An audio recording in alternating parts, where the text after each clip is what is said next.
मैं सुमित पाठक आज स्टार्ट करने जा रहा हूँ हमारे क्लास 12 का जो एक थर्ड चैप्टर है, ठीक है, जिसका नाम है बिजनेस एनवायरनमेंट। तो काफ़ी ज़्यादा सिंपल चैप्टर है, कोई भी डिफ़िकल्टी तो इसमें होने वाली है नहीं। चलो देखते हैं पहले, ठीक है। चलो यहाँ से पहले बिजनेस एनवायरनमेंट समझते हैं, ठीक है। बेसिकली हमने देखेंगे भाई बहुत बिजनेस होते हैं, ठीक है, चाहे वो छोटा हो, स्मॉल हो, मीडियम हो, लार्ज स्केल का हो, ठीक है। लेकिन अब क्या सच में हमने कभी इस बारे में ध्यान दिया है कि वो बिज़नेस, हम तो ये सोचते हैं यार बिजनेसमैन है, कितना पैसा होगा, कैसे कर रहा है, क्या कर रहा है, ठीक है। लेकिन हमने कभी सोचा उसको बिजनेस को गिराने में और बिजनेस को बढ़ाने में किन चीज़ों का साथ होता है, ठीक है।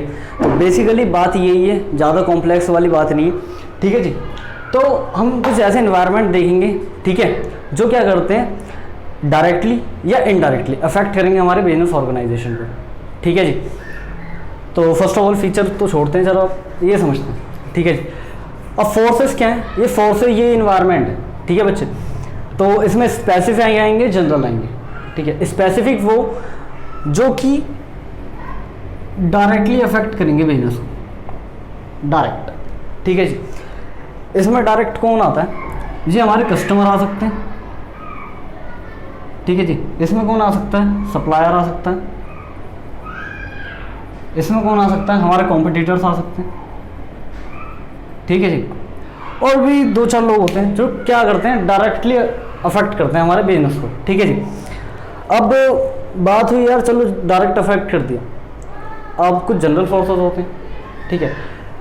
जनरल फोर्सेस क्या करते हैं, ये भैया डायरेक्ट हैं तो ये इनडायरेक्ट होंगे जी। अभी तक तो कोई दिक्कत है, ये डायरेक्ट हो गए, इनडायरेक्ट हो। अब ये जो स्पेसिफिक होते हैं, ठीक है, ये किसी एक पर्टिकुलर ऑर्गेनाइजेशन को ही इफेक्ट कर सकते हैं, ठीक है जी।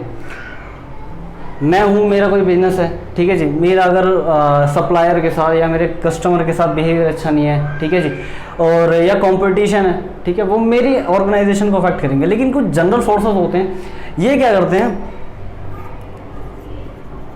सेम बेसिस नेचर को अफेक्ट करते हैं, सेम बेसिस नेचर वाले बिजनेस को, ठीक है भाई, ये जनरल लोग।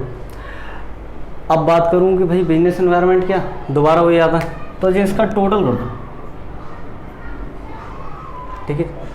टोटलिटी ऑफ स्पेसिफिक फोर्सेस और जनरल फोर्सेस, ठीक है, it is considered as business environment. बहुत बेसिक है। चलो जिसकी कुछ खासियत फीचर्स जो इसे दूसरों से अलग बनाते हैं, तो इसमें क्या है, टोटलिटी ऑफ एक्सटर्नल फोर्सेस, ठीक है भाई। अब देखो एक्सटर्नल फोर्सेस क्या है, ये जनरल होते हैं ना, ये हमारे एक्सटर्नल होते हैं, ठीक है, जिस पे हमारी ऑर्गेनाइजेशन का कंट्रोल होता नहीं, ठीक है जी। ये क्या इंटरनल फोर्सेस हम इसे कह देते हैं, जो स्पेसिफिक होते हैं। तो भैया इसमें एक्सटर्नल फोर्सेस आते हैं। अब एक्सटर्नल फोर्सेस क्या होते हैं, ठीक है, आगे जाके हम पढ़ेंगे। इसमें 5 होते हैं बेसिकली, ठीक है जी। चलो आगे देखते हैं, ठीक है। तो एक्सटर्नल फोर्सेस का सम, उसका टोटलिटी, उसके बाद स्पेसिफिक एंड जनरल फोर्सेस, वही स्पेसिफिक ये रहे हमारे जो डायरेक्ट अफेक्ट करेंगे बिजनेस को, और भैया जनरल कौन से हमारे जो इनडायरेक्ट अफेक्ट करेंगे, ठीक है जी। इंटर रिलेटेड, अब बात क्या है, ये ना जो हमारे एनवायरनमेंट होते हैं, जो हमारे फोर्सेस होते हैं, ये इंटर रिलेटेड होते हैं। अगर एक में चेंज आया तो कॉन्सिक्वेंटली दूसरे में भी चेंजेस आएगा, ठीक है, और वो दोनों चीज़ें अफेक्ट करेंगी हमारे बिजनेस को, ठीक है जी। डायनामिक, अब बिजनेस क्या है, बिजनेस आपके हिसाब से या मेरे हिसाब से नहीं चलता। बिजनेस में आए दिन उतार चढ़ाव होते रहते हैं, ठीक है।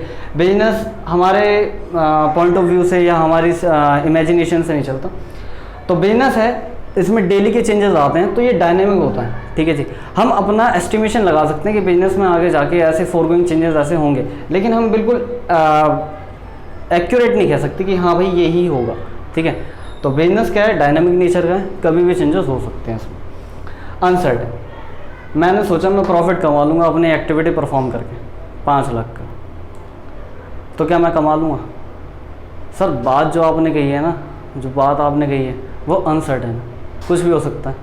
अब प्रॉफिट कमाने के चक्कर में तो लॉस हो गया, सही बात है। तो भैया अनसर्टेन होता है हमारा बिजनेस, ठीक है, ये इसके फीचर है, ज़्यादा कोई बात भी नहीं है, 2-4 बार पढ़ोगे याद हो जाएगा। कॉम्प्लेक्स, हम समझ लेते हैं कि हाँ भाई बिजनेस ऐसा है, बिजनेस वैसा है, लेकिन ना हम इसे ऊपर से समझ लेते हैं, हाँ भाई ऐसे चेंजेस हैं, थोड़े बहुत चेंजेस आए तो वो क्या अफेक्ट करेंगे, थोड़े बहुत डायरेक्ट चेंजेस आए तो वो क्या अफेक्ट करेंगे, इनडायरेक्ट आए तो क्या अफेक्ट करेंगे, क्या लेकिन हम इसे एक साथ समझ सकते हैं? मतलब इसे एक टोटलिटी में समझ सकते हैं क्या हम? नहीं, ये बिल्कुल भी पॉसिबल नहीं है, क्योंकि काफ़ी ज़्यादा कॉम्प्लेक्स है। ठीक है, अगर हम बिजनेस को पार्ट बाय पार्ट करके समझें तो आसान है समझना, लेकिन अगर हम सोचें कि सारे एनवायरनमेंट को लेके बैठूं और मैं समझ लूं कि बिजनेस में सारे एनवायरनमेंट को लेके क्या चेंज होगा, तो सबके अलग अलग चेंज है ना, अलग अलग तरीके से अफेक्ट करते हैं। ठीक है जी, अब बात आई रिलेटिविटी की, फीचर में भी आखिरी। ठीक है जी, रिलेटिविटी आपको नीचे दिख रहा होगा, कंट्री टू कंट्री। हर एक जो बिजनेस होता है वो कुछ बेसिक चीज़ों को लेके परफॉर्म होता है। ठीक है, मैं अपने इंडिया के बिजनेस की बात करूं या आउटसाइड इंडिया के बिजनेस की बात करूं, ठीक है, उसमें अपने कुछ खासियत होते हैं, अपना कुछ कल्चर, ट्रेडिशन, इनके हिसाब से बेस होता है। ठीक है जी, तो बस यही है सर अपने हिसाब से। जैसे मैं मानूं कि रिलेटिविटी में हमारे यहाँ साड़ी वगैरह का, जैसे कि एनसीईआरटी में भी एग्जांपल दे रखा, हमारे इंडिया में साड़ी वगैरह का ज़्यादा प्रोडक्शन है, ज़्यादा बिकती हैं। ठीक है जी, वहीं मैं बात करूँ यूएस वगैरह की, वहाँ पे साड़ीज़ या सूट का ऐसा कुछ होगा नहीं, वहाँ पे फॉर्मल ड्रेसेस। ठीक है जी, ये सब चीज़ें चलेंगी। तो बेसिकली अपन का यही था। ठीक है जी, देखो दोबारा रिवाइज कर लेते हैं। स्पेसिफिक होते हैं, जनरल होते हैं, इन दोनों का टोटल कर दो, बिजनेस एनवायरनमेंट होता है। इसका मतलब feature, totality of external forces, specific और जनरल, ये रही जी। इंटर रिलेटेड, आपस में कनेक्ट होते हैं, डायनामिक ऊपर नीचे होते रहते हैं। अनसर्टेन, बिल्कुल इसे आप क्लियरली डिफाइन नहीं कर सकते, कॉम्प्लेक्स होता है इसे समझना। और रिलेटिविटी कंट्री टू कंट्री। ठीक है जी, थैंक्स सर।